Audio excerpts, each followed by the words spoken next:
Tom, we were talking about drafter. I'll start with your Atlanta Falcons. I know you're excited tonight because you have a tie not only to a lot of Arkansas Razorback players that you've covered over the years, but your Falcons, man, an aging Matt Ryan, a team that has some needs. What do you want? And then also, what are you expecting Arthur Blank and company to do in tonight and moving forward with this draft with your Falcons? Oh, gosh, Ty, you have me so excited talking about the Atlanta Falcons. I can hear it in your voice. Man, I'm just so frustrated by what we've done since we choked in the Super Bowl. I see most analysis having us drafting Kyle Pitts, like having quarterbacks taken right in front of us, and then us going with Kyle Pitts. And, hey, it would be great to have him, but we have issues all over the board, y'all. Offensive protection. We need more. We need pass rushers, edge rushers on defense. We need help at linebacker, in my view, and really everywhere on defense. But, hey, if you can pair Kyle Pitts up with Julio and Ridley and, Matt Ryan's still, I think, a viable quarterback, then maybe our offense will be better next year. But we just have so many gaps to fill that we're going to have to hope for some miracles.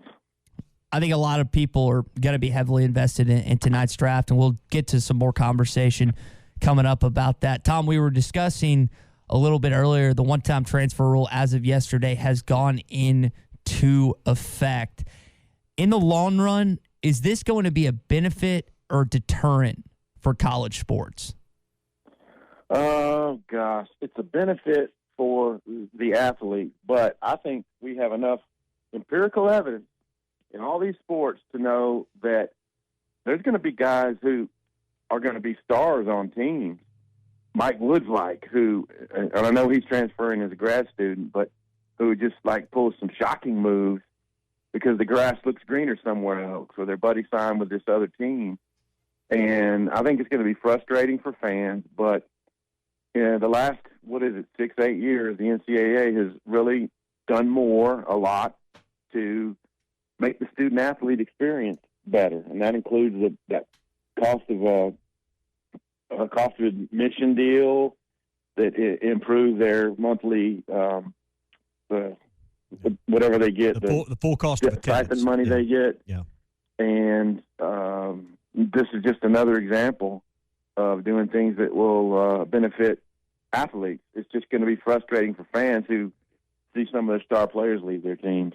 And I don't know if coaches will talk about it publicly, Tom, but you're going to be in a position that you have to recruit a player to campus, then you got to recruit a player to stay in some instances. Mm-hmm. And does it adjust your thinking, or do you do things with playing time or reps that you might not otherwise do to make sure a guy stays happy enough to not consider leaving? And I don't know if coaches will talk about or admit to it publicly, but there's going to be conferences or conversations in conference rooms about that, because you don't want a player like a Mike Woods leaving, like we've just talked about the last week or so, but you want to make sure that they have the role that they're seeking and desiring, and coaches are going to have to massage this stuff moving forward. Really, really will. It's a delicate issue because what do coaches always tell guys who come on campus? You have the opportunity to compete for playing time. You have to get out there and earn it. And what if your backup quarterback is this 5-star but he just hasn't outplayed the guy who has the job? He's frustrated. Do you put him in games more? I mean, what if you elevate a guy over someone who's clearly has the locker room in his favor, but because he's a 5-star and his teammates coming along next year and you really want him too, do you elevate a guy and then risk having the locker room say, well, we've seen the other guy outplay this guy? So all kind of dynamics come into play, and coaches just have to stick to true to who they are and make guys earn it. But it's going to lead to some harsh feelings in some quarters, and I'm not one who likes to say, pampered athletes, need to be taken care of. I like guys to go earn it. So, there's going to be repercussions, and I don't know, and then it'll probably die right down here in 2 or 3 years. Yeah, it's like most things. It probably won't be as big a deal as we think it is today in the effect of it, but it will probably help baseball more than it will hurt it. I think it will help basketball, and it'll probably be more of a deterrent for football if I just had to sit here and kind of think through it on April 29th.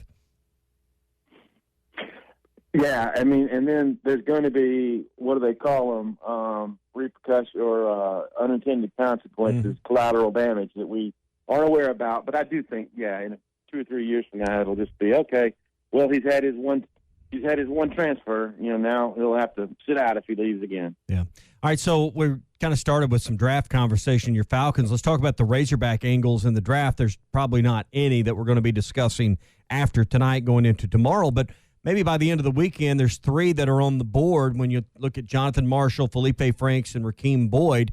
1, 2, 3, none of those guys. What's your projection or your feeling about those guys and their prospects in the NFL draft by the end of the weekend?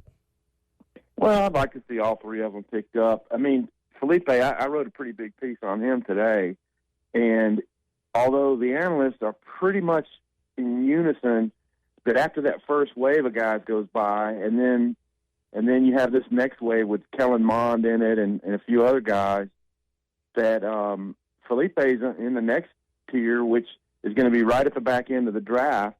But I also think he's a very intriguing guy because I think he's going to be a great teammate.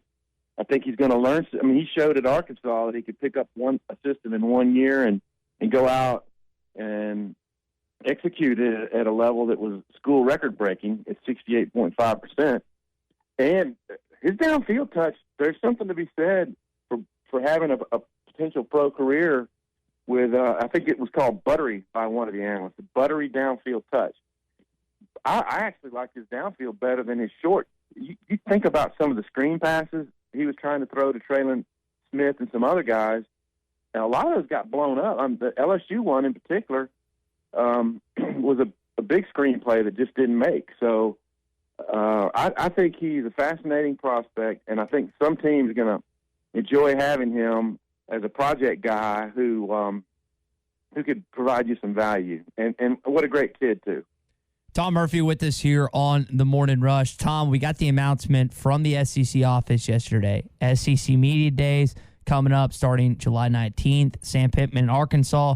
They're going to be on Thursday, the 22nd. Now, you get a chance, unlike a lot of fans, to ask Sam questions periodically during press conferences from time to time. Is there something between now and then that you think will occur that you're going to want to ask him coming up? Well, I'm sure there will be because a major college football program doesn't go, 3 months or whatever it's going to be without having something. There'll be a personnel issue and, there was didn't Ole Miss let go of assistant football coach? Yeah, their O-line coach, right?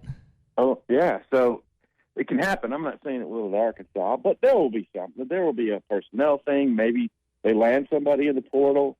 There's all kind of options for, big news between now and then. And I do think Arkansas is going to be one of the more fascinating teams that, okay, you showed a little promise last year. What kind of staying power, what kind of building can you have? Can you plug in another quarterback, KJ Jefferson, Malik Hornsby, and so on, into this Kendall Briles offense and make strides? And can you have the same type of defensive impact in some of your games? Because, honestly, their defensive game plan against the 2 Mississippi schools was like a trendsetter. I mean, that was a blueprint-type game. So they'll be fun to consider. I don't think they'll be picked any higher than maybe 4th in the SEC West because it's that hard to navigate up through the ranks. But it's going to be a fun proposition for the Razorbacks. So ESPN rankings, Tom, in this upcoming draft have 3 Razorbacks in the top 350, and this will be the last question before we let you go. They're as follows: Rakeem Boyd, then Felipe Franks, then Jonathan Marshall. Tommy and I were on the same side of the fence that we think Jonathan Marshall is going to be the first guy taken of those 3. This weekend, Tom, who goes first? Is it Felipe, is it Rakeem, or is it Jonathan? I wouldn't argue against you, Jonathan. I don't know. I'll just go Felipe. I just think somebody will jump up. But it's really always a matter of need. And I'll tell you this. Jonathan Marshall is as nice and as, well-spoken and just intense of a guy as Arkansas has had. I mean, he hasn't gotten a whole lot of celebrity here because he's just a quiet guy, and it took him a few years. He reminds me of a little bit of Tywan Johnson that was just in the system, kind of under the radar, played a little bit, and then he had a big year. And Marshall's just a great kid. I did our Hog Future on him back when he first signed. Just a small school, and everybody in town loved him, and a super strong guy. So I really hope he finds a good fit somewhere and can play his way into playing time. Rakeem has to answer the question, why did you bail on your team with 2 games left? And I know there's old school fans just really were not happy about a team captain doing that. New school people say, hey, look, his roommate had COVID. He had all these issues. It's time for him to focus on his career. He did give Arkansas an extra year beyond his 1,133 yards rushing, which was a monster performance really for a bad offensive team. So I just hope all 3 go, and some other guys like Xavier Kelly and, Jerry Jacobs wind up in people's camps, and they find good fits. So we'll be keeping track of that. All right, bonus question, then you can go. Can Arkansas win a series at Alex Box, a place that's haunted this program for more than a decade? Arkansas obviously has been on a roll. Weather's going to be a problem, it appears, again this weekend. There's been like 3 straight with doubleheaders due to weather. Can Arkansas finally get something done down at Baton Rouge? Well, they certainly can. They just show that whatever the circumstances, if you have to shuffle your pitching rotation or whatever, they just find ways. They've moved around their batting order. But I will say this. LSU should have swept Ole Miss last week. They're playing better baseball. And you look at the stats of Marceau and Labas, and then their third guy, who I guess has been a midweek, they have good pitching numbers, and they're hitting better. It's going to be really tough, and I've been calling for Arkansas to lose 2-1 in all these road series.